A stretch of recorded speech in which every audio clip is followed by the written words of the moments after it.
আসসালামু আলাইকুম।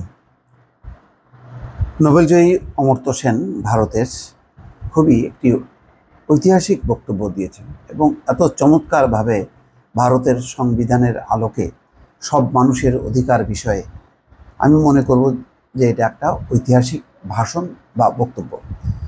সংখ্যালঘুদের ভূমিকা কমাতেই সিএএ বাস্তবায়ন, অর্থাৎ সংশোধিত যে নাগরিকত্ব আইন, তার মূল উদ্দেশ্য হচ্ছে সংখ্যালঘু যারা আছে ভারতে তাদের গুরুত্ব কমানো।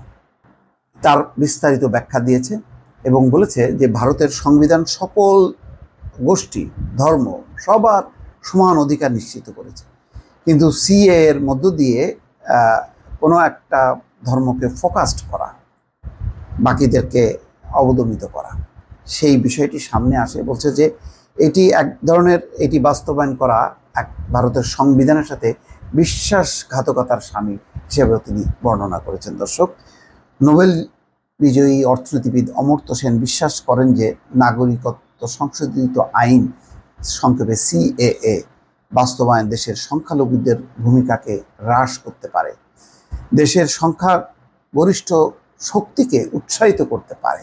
তার মানে সংখ্যাগরিষ্ঠ আর সংখ্যালঘুদের মধ্যে একটা সংঘাত, দ্বন্দ্বটা আরও তীব্র করা এবং সংখ্যালঘুরা এতে নিপীড়িত হওয়ার শঙ্কা রয়েছে। পিটিআইয়ের সাথে সাক্ষাৎকারে তিনি বলেছিলেন যে ভারতের জাতির পিতা মহাত্মা গান্ধী সমাজের সকল শ্রেণীর জন্য ন্যায় রাজনীতি ও জাতীয় পরিচয়ের জন্য কাজ করেছিলেন। অমর্ত্য সেন বলেছেন, যতদূর আমি দেখতে পাচ্ছি বিজেপির অন্যতম উদ্দেশ্য সংখ্যালঘুদের ভূমিকা হ্রাস করা এবং তাদের কম গুরুত্বপূর্ণ করা, সেই সঙ্গে প্রত্যক্ষ পরোক্ষভাবে ভারতে হিন্দু সংখ্যাগরিষ্ঠ শক্তির ভূমিকা বৃদ্ধি করা। সিএএ যার মাধ্যমে কেন্দ্র বাংলাদেশ, পাকিস্তান, আফগানিস্তান থেকে আসা অমুসলিম অধিবাসীদের ভারতীয় নাগরিকত্ব দিতে চায়, সেই আইন 11 ডিসেম্বর 2019 সংসদে পাশ হয়েছিল এবং পরের দিন প্রেসিডেন্টের অনুমোদনও হয়েছিল। আইনটি এখনও কার্যকর হয়নি, কারণ সিএ এর অধীনে নিয়মগুলি এখনও তৈরি করা হয়নি। অমর্ত্য সেনের মতে ভারত একটি ধর্মনিরপেক্ষ সংবিধান সহ একটি ধর্মনিরপেক্ষ দেশ, তবে শুধুমাত্র হিন্দু পরিচয়ের উপর ফোকাস করা বেশিরভাগ হিন্দুদের পক্ষে সহজ হতে পারে, তবে এটি ভারতের ধর্মনিরপেক্ষ শিকড় এবং বহু সাংস্কৃতিক প্রকৃতির সঙ্গে বিশ্বাসঘাতকতা। এই প্রসঙ্গে এক প্রশ্নে তিনি বলেন, ভারতীয় সংবিধান পরিবর্তন করা সরকারের শ্রেণী অগ্রাধিকার এবং এর একক ধর্মের ফোকাসের সঙ্গে এটিকে এক সারিতে ফেলতে পারে, তবে ভারতের সাধারণ মানুষের কোনো উপকার হবে না। অমর্ত্য সেনের মতে মহাত্মা গান্ধী এক গোষ্ঠীকে অন্য গোষ্ঠীর বিরুদ্ধে গড়ে তোলার চেষ্টা করেননি। সেন যোগ করেন, ধর্মীয়ভাবে দৃঢ় হিন্দু হওয়া সত্ত্বেও তিনি স্বাধীনতার আগে দেশের মাটিতে মুসলমানদের অনেক বেশি দৃঢ় অবস্থান দিতে ইচ্ছুক ছিলেন। আমি মনে করি এই পদক্ষেপটি একটি ন্যায্য সংস্কৃতি, একটি ন্যায্য রাজনীতি এবং জাতীয় পরিচয়ের একটি ভালো বোধের জন্য ছিল।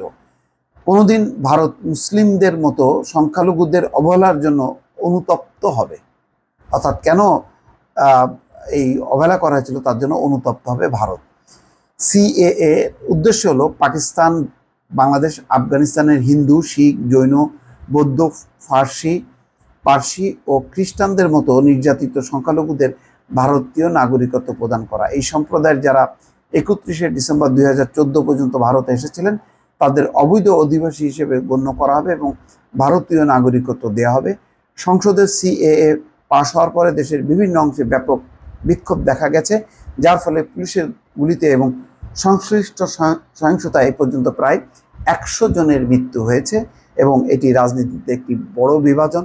বিরোধীরা বলছেন যে ভারতের যে ধর্মনিরপেক্ষ সংবিধানের সঙ্গে এই সংশোধিত নাগরিকত্ব আইন একেবারে অসামঞ্জস্যপূর্ণ।